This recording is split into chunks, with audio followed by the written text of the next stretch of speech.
everybody, to another episode of the Corner Blue. I'm Andres Rico. Right now, I'm just going to record the intro by myself. This is episode 71. Today, we ended up interviewing Pablo Punyed, the first guest ever on our show back in 2020, so we're in the middle of COVID. Uh, it's been 4 years of the Corner Blue.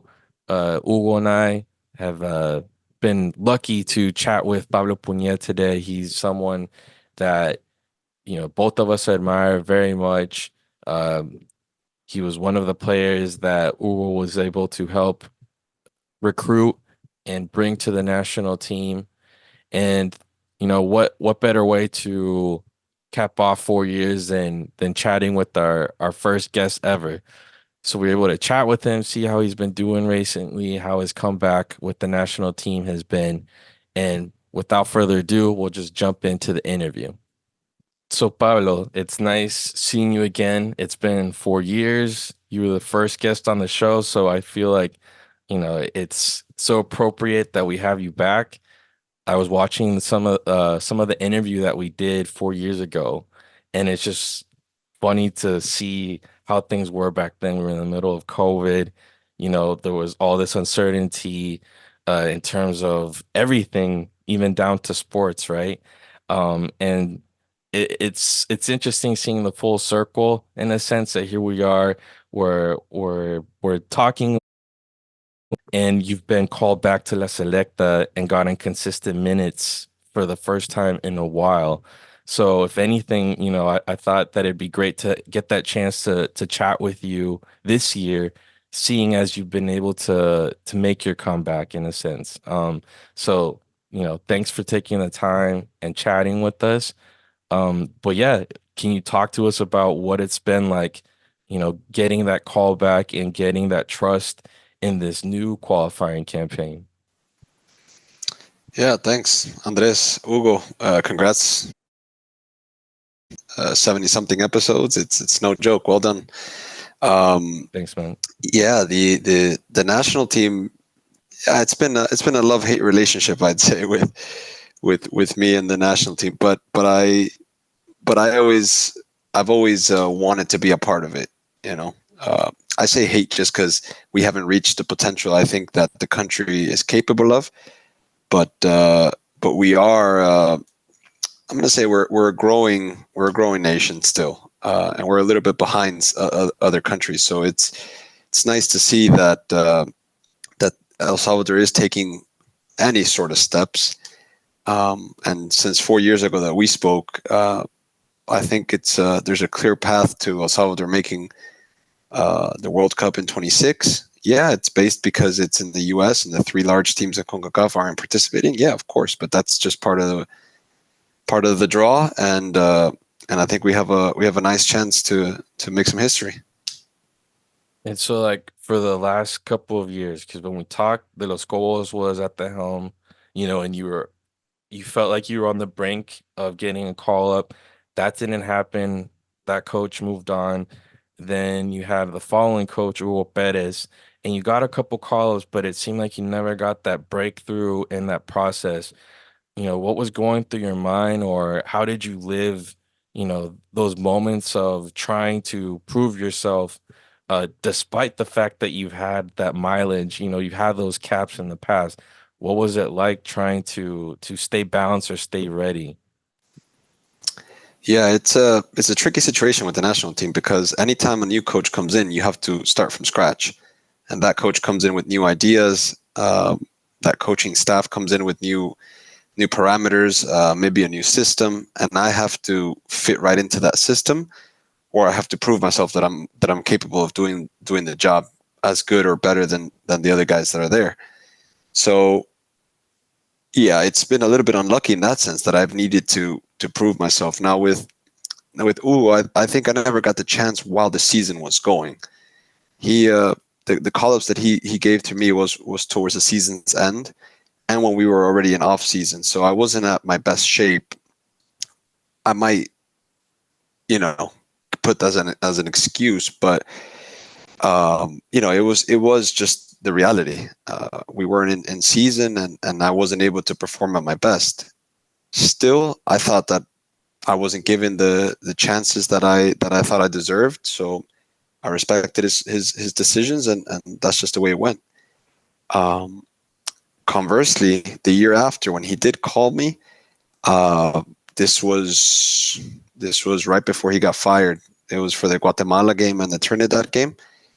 Uh, we were heading to a cup final just a couple days after. So I told him that, look, I wasn't gonna go because I wanted to focus on that cup final and go from there. But that I really wanted to be a part of his processes. So yeah, the chances he eventually did call and try that, but he also gave a lot of players calls, and that inconsistency, I think, was ultimately what derailed the good mission that they had, because they were a good coaching staff with a good vision. But I think you need to start narrowing it down to the players, and it is a results based job. So unfortunately, he just didn't get the results. But yeah, so it was De Los Col was the last time. Then it was Hugo Perez. I never had any contact with Profe Ruben,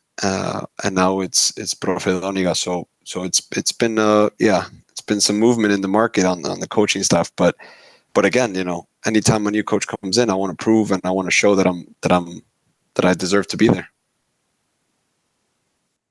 How do you manage to stay positive and support the national team? This is something we talked about in the first time we spoke. But like I've said it many times, I think you're a very clear example of well, I would say a professional player showing that professionalism when, despite not getting called for 2, 3, 4 years, you're still there supporting the team, and you're ready for whenever that call up came. By the way, congratulations for your comeback, and it's been a successful comeback. How do you? I know that you have many tools that you use for personal growth and staying positive. Uh, like, what message would you say to other players that do dual nationals, for example, who maybe get called and there's a big hype about them, and then suddenly they're dropped from the call-ups? How do you manage to stay positive and ready for whenever that call-up comes again? Yeah, it's hard because we're all competitors and we all want to play. So staying positive doesn't mean that you just uh, give up and just show the support. So yeah, I've always said it. If I'm not a part of the call up, then I'm a fan, right? And I'm a fan because I'm a fan before I was called in to begin with. So I want to see the El Salvador national team succeed. 15 years ago, before I was even a professional football player, and today, it doesn't that hasn't changed. I've always wanted to see them succeed, just like I want Barcelona, the team I support, to succeed, whether I'm there or not. I'm clearly not there, so I still want them to succeed. Now, staying positive in the point where I don't get chosen, that's a little bit more tricky. But I've come to accept certain things that I can't change.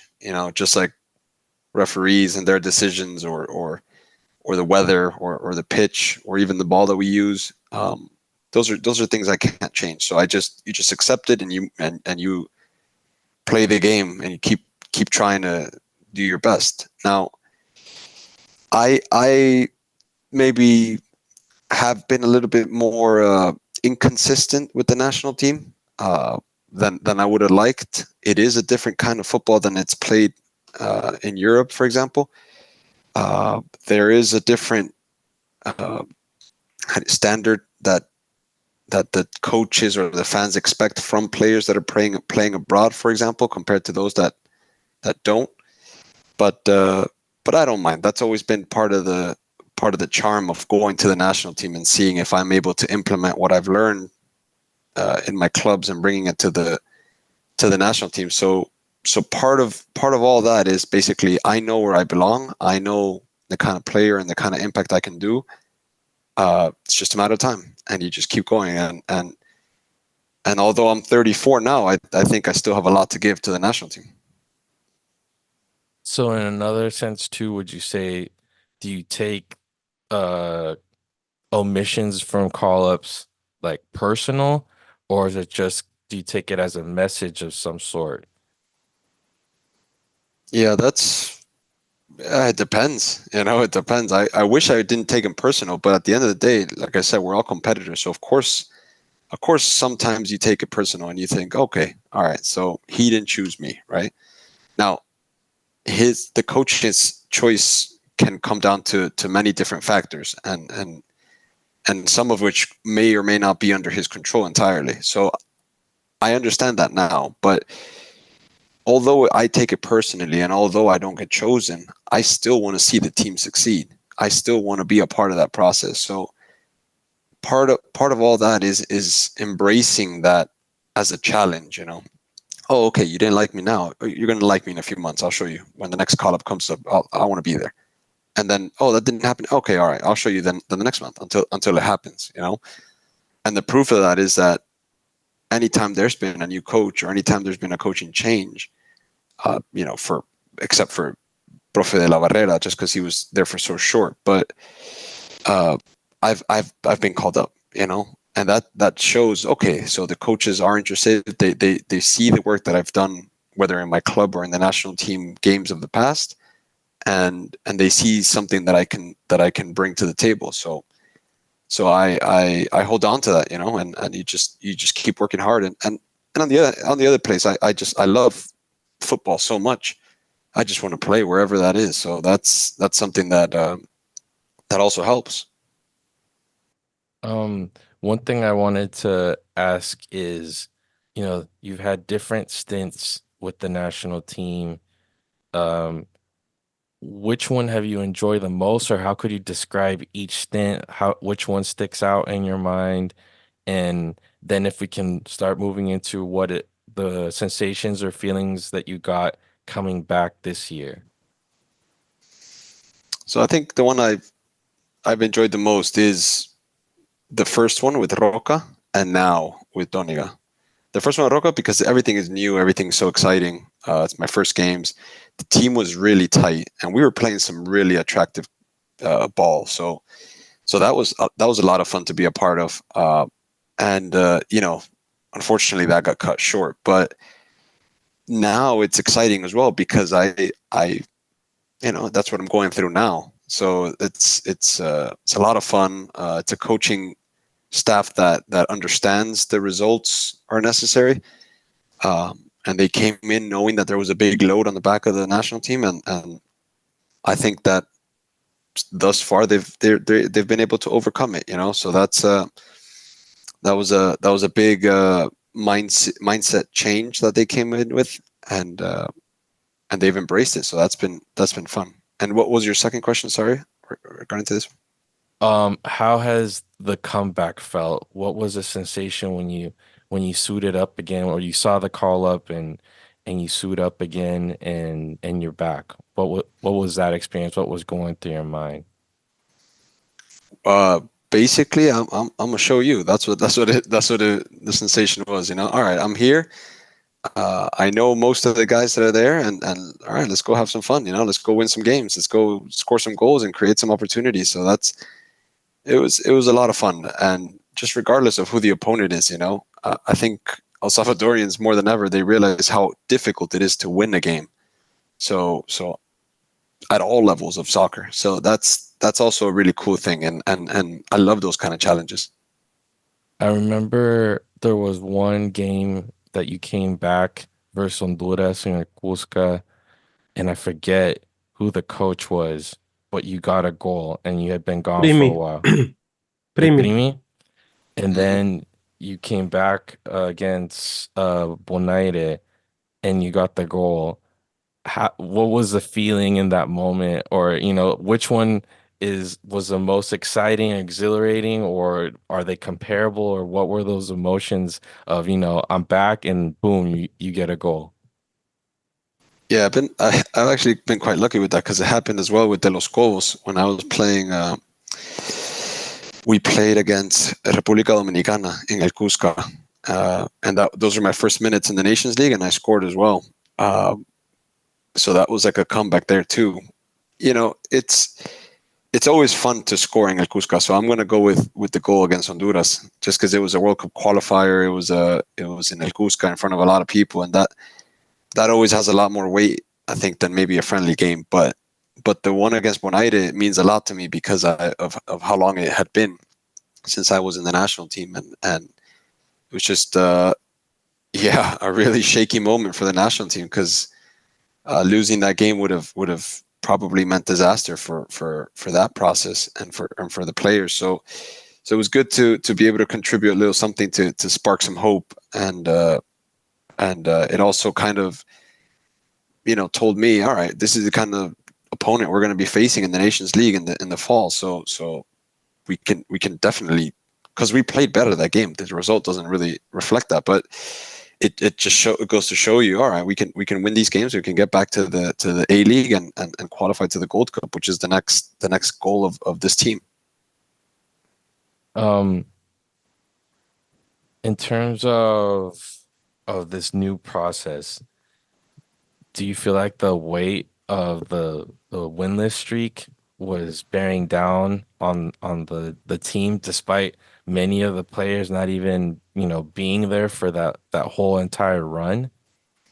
Definitely, the coaching staff as well, and the fans and the journalists and everybody who's a part of El Salvador they felt some of that weight, and I did too. Even though I wasn't being called in and the team lost, I saw those numbers grow bigger and bigger, and I thought, all right, well, when's that streak gonna get stopped? So I was happy to be a part of that in that game where the streak got stopped, and just we're able to turn the page, and again, it just shows you how difficult it is to win the game, just because every team around the world now they can prepare so much better for any game. There's better players and better videos and everything out there. So and we know we're a big historical team that all the teams want to come and beat us. So that's part of the challenge, and that's a really fun thing.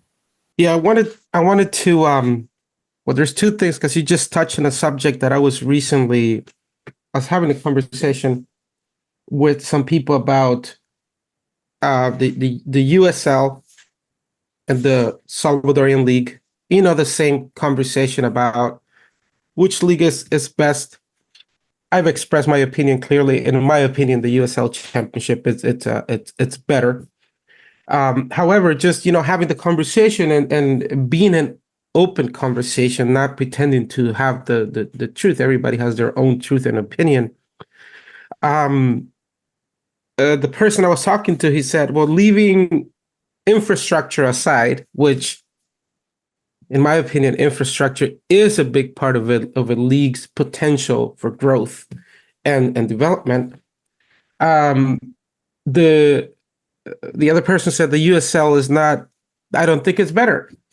And I said, well, let's just look at results. The obviously USL is not able to participate in the regional competitions, but we've seen teams like Canadian teams, which are technically more like, at least back then when they started competing, more like a USL 1 type of thing. So a little below the USL Championship. And we saw them go and beat our teams and do really well against other nations. But the one thing that came up was, and I somewhat agree with this, is that there's a historic weight that the Salvadorian League has, because the teams have been around for a long time. They have a fan base, generations from generations, very similar to what you said. Even though El Salvador hasn't been doing really well, we have a history. Our stadium has a history. We were the first team to go to 2 World Cups. And so going back to the USL was like, well, maybe they don't have that pressure that Salvadorian teams have, but I still think it's a better league. Now I moved to Iceland, because Iceland, when you moved there, it was a country that was basically growing. Their football was just going up. They have been working really hard to create the environment for kids to play and develop players.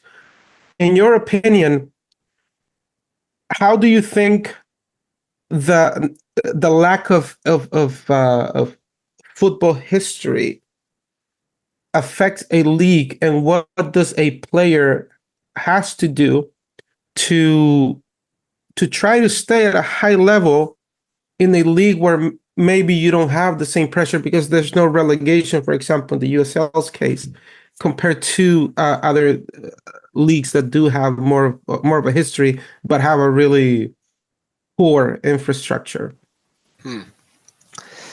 Yeah, that answer is going to require a lot of different points, but I mean, just to write it off as well. Like, I agree, the infrastructure is a huge part of the spectacle and of the professionalism that the league wants to embrace.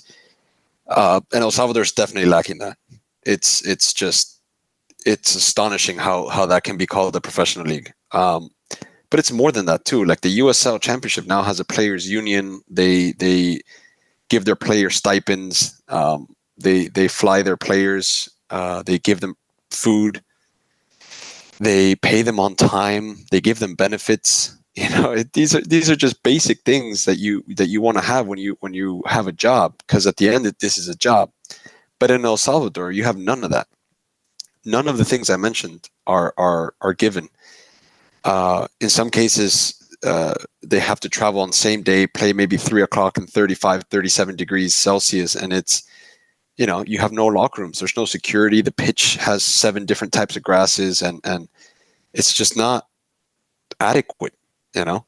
Now, that's the infrastructure part of it. I think, and I've always said it, that the El Salvadorian player technically is amazing. Like, it is, the El Salvadorian player has so much technical ability, and maybe that is due to a lack of infrastructure, right? Because you're used to just dealing with all kinds of grass, but also because the El Salvadorian loves football. So you go to any town and there's a pitch and there's people playing, and they're, you know, whether it's on rocks, dirt, grass, mud, whatever it might be, and people love it. And with that comes some historical pressure, like you were talking about, right? Because you have some big teams in El Salvador that have done some big things for the El Salvadorian history. They do get 15-20,000 people a game, and I think that's another measure of people's perception of a league, which is why Iceland maybe doesn't have a big rep like bigger leagues. And it comes down to exposure, right? To viewership and things like that. Because I think that Icelandic soccer is really attractive, and we play some really good football. And the, I guess the measure of that is the consistent basis that Icelandic teams have been able to perform in Europe. And then the national team, of course, going to Euros and World Cups recently. Players, you know, I think there's over 50, 45, 50 Icelandic men's professional players playing outside of Iceland in big leagues. So for a country that has 350,000, that's a large number. I am not sure there are 50 El Salvadorian players playing abroad, for example, in better leagues. So that's, you know, that's another measure of success that isn't you know, taken into account by the people who compare El Salvadorian football to everywhere else. Yeah, there are fans that go to the game. Yeah, it does have some history, but it's just missing so much to call itself a professional league. I think the best people to talk about that are players that have played in both leagues, in El Salvador and USL or MLS.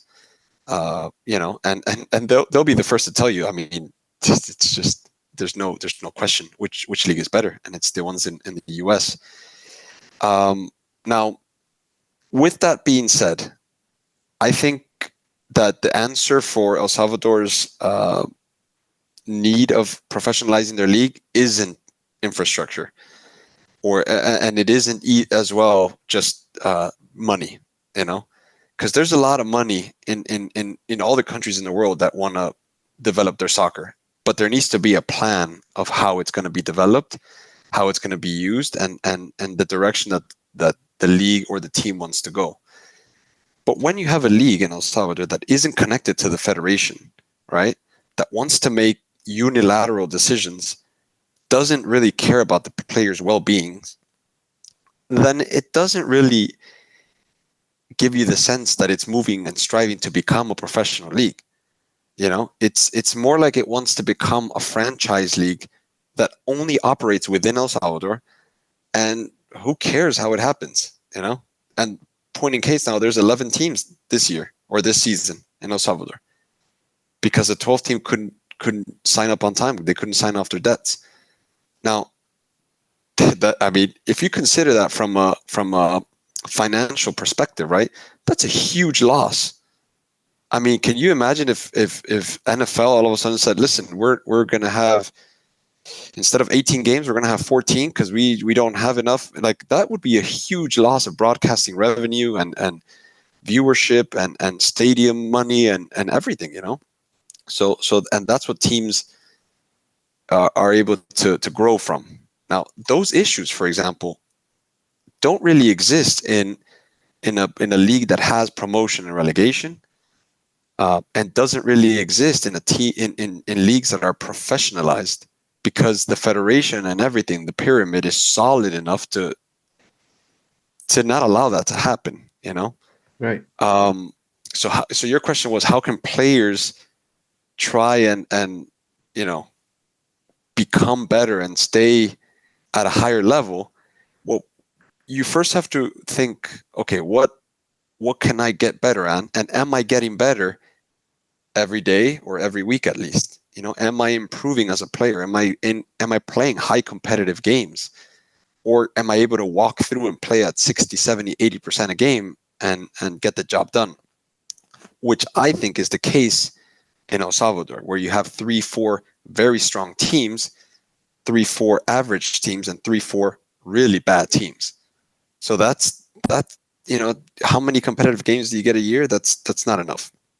The USL maybe has that similar issue, just because there's also a larger range of financial capabilities, I would say, for the teams. Less so in the case of MLS, where MLS there are minimal salaries and there are salary caps, and that allow it for a more even competitive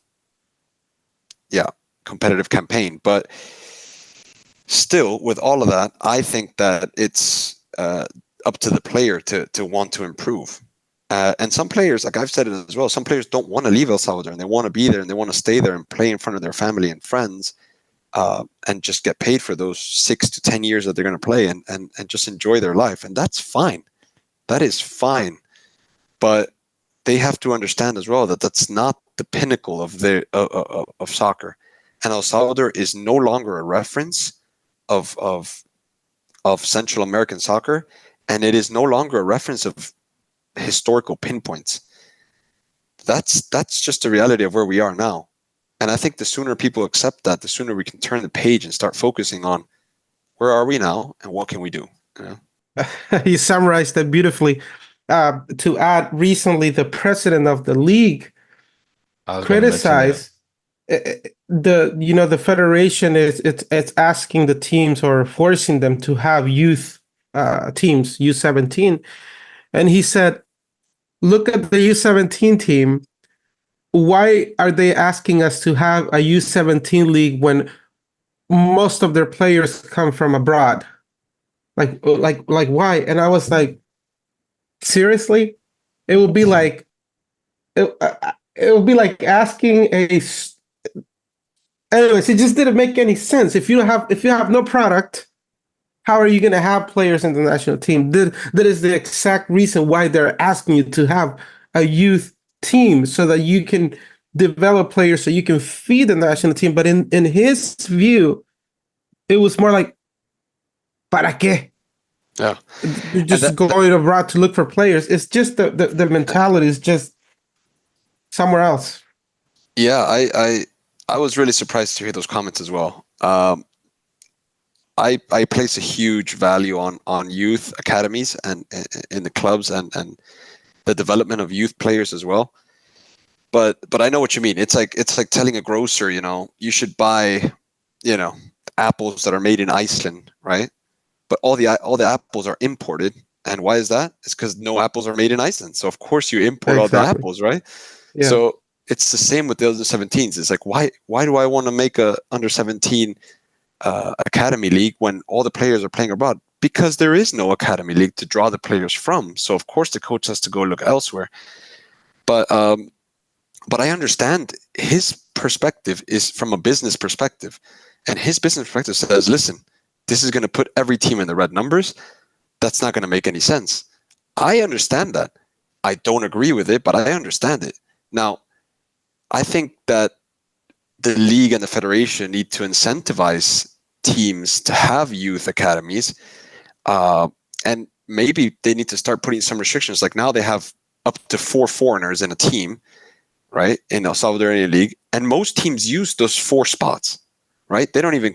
They're like, yeah, we're going to get 4 foreigners, regardless of whether we need them or not. We're going to get 4 foreigners, which means you're going to pay a lot higher to them. Instead of the league saying, hey, you need to have 4 youth players, right, under 18 players in your roster. You need to have the 2 of them or whatever number you want to put in your 18-man squad on game day. I mean, that incentivizes the teams to look at their youth players and say, okay, which players are coming through and how can I use them better? And then on top of that is just the reality that most teams from abroad outside of El Salvador are not going to buy a player that's older than 25 years old. It does Mhm. not happen. Um, and I think the last player that was sold from the El Salvadorian League as a El Salvadorian national was the player from Chalatenango that's now in Alianza, Leo uh, Mejía. Machito, Mejía. Menchito. Yeah, and he's a good example of that, right? Like Chalatenango had sold him. They got relegated. They sold him to Alajuelense, and it was a great thing. Now he wasn't ready to be abroad, and he's back in El Salvador to keep getting minutes and growing as a player, which is fine. But consider that if that could happen once a year for every team, right? Like the amount of development that could occur for the El Salvadorian league, and everything. But instead, they want to focus on getting the 4 internationals, filling that roster spot, and then it just doesn't. It doesn't. It's not sustainable. So then you see a large turnover of teams in debt, and it becomes burdening. Yeah, and there's multiple stories of how the league is run, how teams are managed, ends up, you know, instead of creating talent, pushes players away from the game. And I think that's a shame, especially when you start looking at the models from like Panama or even most recently Nicaragua or Uruguay, which is I feel like should be like the standard for if you have a small country, small population, like poor infrastructure, how you can, supersede that, how you can rise above that or transcend it. Um, and then yes, to hear that there's no need for youth development, it was like, oh man, we're screwed for a while. Like Um, like like Uruguay is a good example because if Uruguay didn't put any emphasis on youth development, they wouldn't they wouldn't be selling the players abroad. But most of the players that they're able to sell are going 20 years and younger to on big sales, just the way Costa Rica is doing as well. Uh, and it creates income for the club, and it becomes a wheel of success, right? And then you have players playing abroad and experiencing all of that. It just makes for more mature players and more competitive national teams. Now we've mentioned some of the models or countries that are up and coming despite, infrastructure problems. Now I'd like to ask your take on Canada's rise because I feel like there's no more polemic rise in the area, in my opinion at least, than Canada's rise. Um, and my take is you see changes in format, you see, within a couple of years they're already set for their second World Cup in two World Cups, host nation. They've risen in the ranks in CONCACAF at like these, light year speed. What is your take on it? How much do you feel is it organic that they've put in the work, or how does that mix with like the other stuff going on administratively?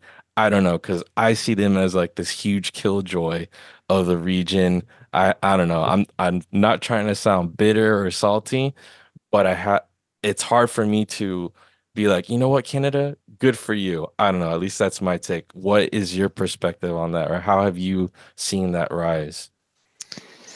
So I was a part of that of the El Salvadorian team that was impacted by the CONCACAF president, who is Canadian or was Canadian at that point, changing the structure and changing the hexagonal to an octagonal, right? So in the format that in the historic format, the way it had been, El Salvador would have qualified to the hexagonal based on the rankings, and that was that. You know, we would have gone to that final stage and fought for, or at the very least, no, sorry, we would have made it to the octagonal, right? We would have been that top 6 team, and then the other teams would have had, or top 5 team, and the other 3 teams would have had to qualify by going through the qualifiers. And then the president changed all that format in order to favor Canada and to make it, I want to say, easier for Canada to make it to the final stage. But at the end of the day, structural changes are happening in every competition around the world. So I get it. I understand. Now, on top of that, though, Canada had to win itself into the World Cup, and they did. They have really good players. They play an exciting brand of football. They have 3 teams in the MLS, but their CPL, which is their local league, has been growing as well over the last years. So for me, if we just overlook that structural change, which maybe accelerated their process, I think their rise was inevitable because of the quality of players that they were producing, their infrastructure, their, I'm going to say their impact on youth academies, which are now requirements in all Canadian clubs around the country. So I think it was inevitable. Was it accelerated? Yeah, probably. But I have a lot of respect in their game and a lot of respect in their mentality as well. And so yeah, I mean, obviously it helped them that they made the World Cup previously, because now in their coming hosting of a World Cup, they can generate a lot of excitement and revenue Grow from the that. game. Mm-hmm. Yeah, over their game and their national team. So that's been good. And but overall, they deserve it.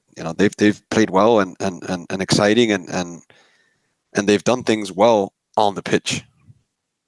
Yeah, for me, I think they put the work in, but then some of the shadier stuff, like the administrative stuff, or Herdman getting caught with drones, despite people saying, "Oh yeah, everyone does it, everyone cheats."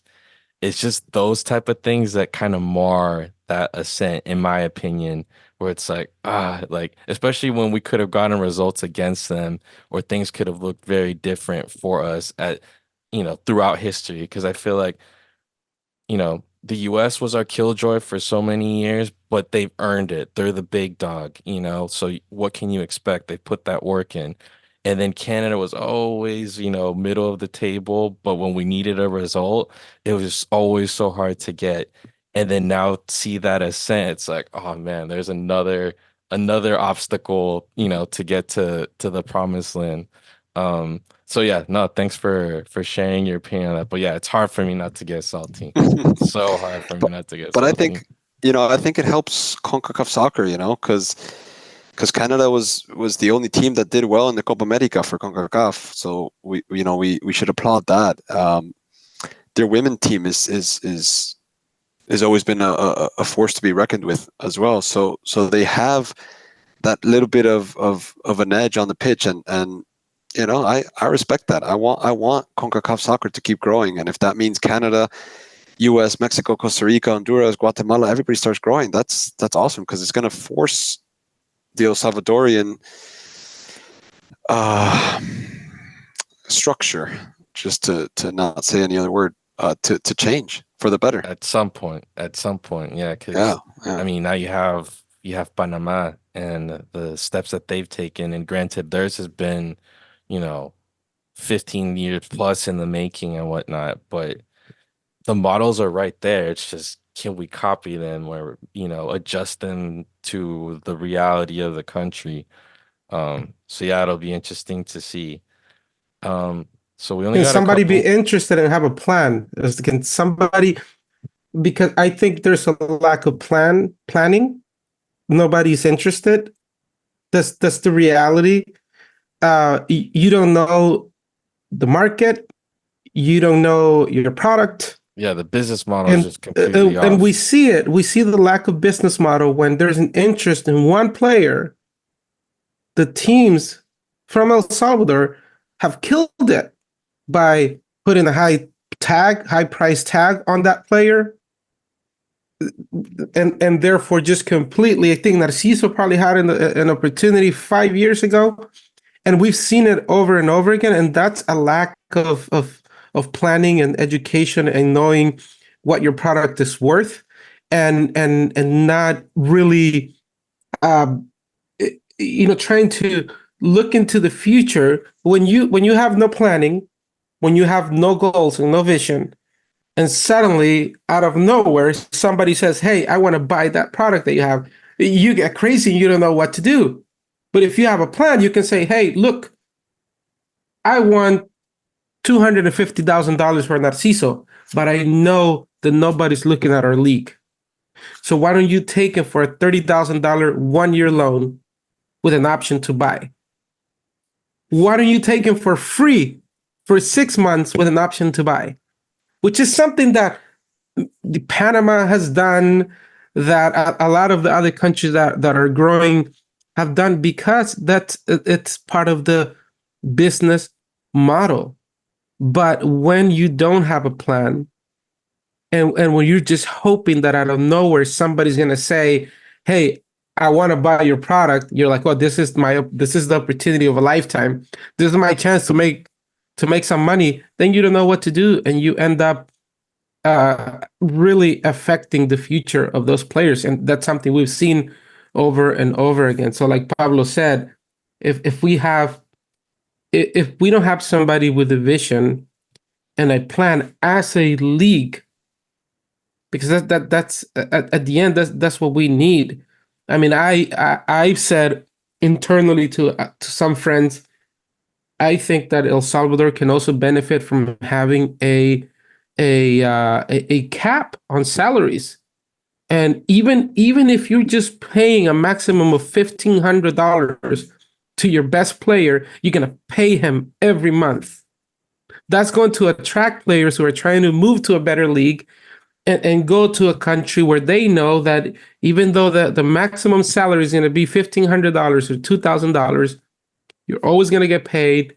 You're going to have health insurance. You're going to have everything you need to perform as a footballer, but you're not going to make a lot of money. But when you have teams that are paying some players $6,000, $10,000, $12,000, which is what I've heard. I don't know if that's true, but you depend on your ticket sales to pay those players, there you have a big problem.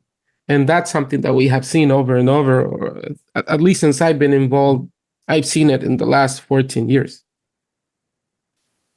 Yeah, for sure. I mean, that's not a business model, right? That's just let's hope to see what happens kind of model. So yeah, definitely a business model is needed, and I think part of that is understanding where we are, where we're at, and how can we turn the page to start from page one, Yeah, and it's difficult to even want to be enticed to, you know, try and get involved at least with the league. Because you have to have capital, investors, all that things, and then it feels like to get the door open seems like it's just a can of worms too. So it will be interesting how things go because I feel like it's the usual cast of characters that, you know, kind of bump and run around to different teams. And then you get the same homogeneous product, throughout. So yeah, I don't even know how to begin to think how that could be fixed other than yeah, if someone with coin just decided to have like a side project, and try and at least with one team turn it around. I have no idea. But No, because you yeah. can't do it with one team Hmm. because one team is not going to be a reflection of how the league is going to operate. Uh, Like what happened with Tekla basically. Like for a while there was money getting pumped in, it stopped. Tekla is no longer a thing. yeah, for example. Um, or you might have the situation that's happening with Alianza Águila and FAS, which is you have one owner basically of all the three teams, uh, one outfitter as well in Umbro, and that just kind of reinforces that homogenous product that you were talking about. Um, and then they can unilaterally make decisions on behalf of the league. So I don't think that's the answer either. I think they need to just rethink the entire structure of how the league is made and what kind of requirements they're going to make to the clubs, and how they're going to put the product, which is the players, first. All right, now I think we'll switch it up a little bit because we're winding down to the last couple of minutes. Um, your status currently, this year has been important for you with the call up, playing for your club. What's your status currently, looking towards the future? There's a huge gap in when it comes to time between qualifiers. Um, how are you looking forward to the next year? And, like, what is your status? Yeah, so we have an exciting year with Vikingur because we're top of the league. We're in the cup final, and we have a third round tie against an Estonian team for the conference league. So we're showing that you can have success abroad, and also maintain success at home. So that's important. Um, and if we win that game, we play the loser of a team from Andorra and the team from Latvia. So the chances to go to the group stages are very high, which is something that I've openly said for a while, that has been a big goal of mine and the club. National team, yeah, it's the games in September, October, November. It's basically Nations League at the end of this year, and the goal is to be at the Gold Cup next year, to make sure that El Salvador goes back to Nations League A, gets promoted in that path, and just keep getting those games under our belt under this coach. Keep understanding the style that he wants the players to do and stuff like that. Now, all of that personally kind of depends on, because I have a knee injury currently and I'm waiting for some results. So it basically comes down to, am I going to be a part of it this year, or am I going to have to wait until next year? So that's also kind of some gray area that I have to wait a couple of days to find out. But yeah, it's exciting because both here in Iceland and with the El Salvador national team, there's some exciting projects just down the road. So, and I think El Salvador can do some big things, but we need some continuity, and we need some belief as well from people to understand where we're from, and where we're at and where we want to go. With the Caribbean teams, do you think it's a benefit, or what's your opinion on having to play out in the Caribbean so often with, being in the B League at this point and, getting accustomed to that kind of rival? Because I feel like we tend to adjust to the level. We even talked about this 4 years ago. But also I feel like there's that always that potential for logistical nightmares, or it seems like internal issues that come up because of these types of trips that it feels like Lefes Foot gets exposed a lot going to the Caribbean. How does it affect the team, or how do you feel? What's your take on having to go to the Caribbean that much? I mean, I like it. I like it because it shows you the kind of soccer we want to, you know, elevate from, right? So that's where we are now, and this is the kind of rivals we need to show we're better than to go back to Nations League A, you know. And there's some hard rivals there because they you know these teams have been recruiting players playing in some big leagues. If you just look at Suriname's team, which is a rival for us next summer, you know they have players in Germany and in Holland I mean those are some very big leagues in Europe. So clearly they have some high technical players and their recruiting process has a lot to do with that. So I think El Salvador needs to accept that as well, and it is going to be a different challenge when we play in the Caribbean, just like it was in the last time when we played St. Vincent there in Suriname. You know, I mean, we're talking about 35, 37 degrees Celsius on a dry turf and on a you know pretty bad stadium. But you know, at the end of the day, we just want to go out there and get the result. So that needs to be the underlining mentality when we go to the Caribbean. Cool, man. Well, I think we want to wrap up. We don't want to take more of your time. I know Ugo's busy too, but I just want to say, I appreciate you taking the time to hang out with us. It's been great seeing you, get back to the national team, making those runs, filling out space, in the middle, which I feel like we've been lacking for a long time, is just having that mobility during transitions and getting out. So, I definitely appreciate your play. We'll Thank keep you. our fingers crossed with the injury, and I think there's no better news that the qualifiers don't start up till next June. So good luck with figuring stuff out and the recovery. And I always tip my cap off to you, man, because yeah, those comebacks that you make, you've made a statement throughout your career with La Selecta, and like you said, you still have more to offer to the team, and I hope we're able to see it on the pitch. Yeah, thanks a lot, Andres. Thanks. It's exciting times, man. Definitely.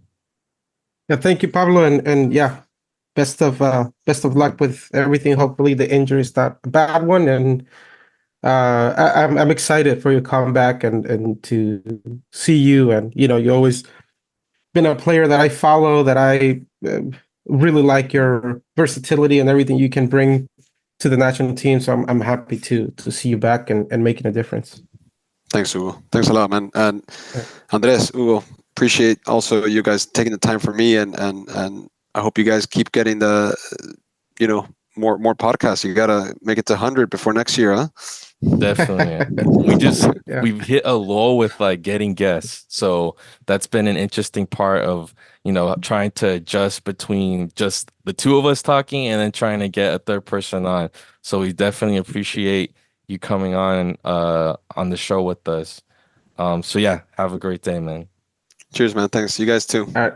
And there you have it, folks. That was our interview with Pablo Punyed. Obviously, a little bittersweet, considering the situation he's in currently with, his injury and the process of finding out the gravity of it. But of course, only time will tell. We wish him the best. If anything, he's proven his resiliency and being able to bounce back from adverse situations. I think also there's that benefit too that qualifiers don't resume until June of 2025.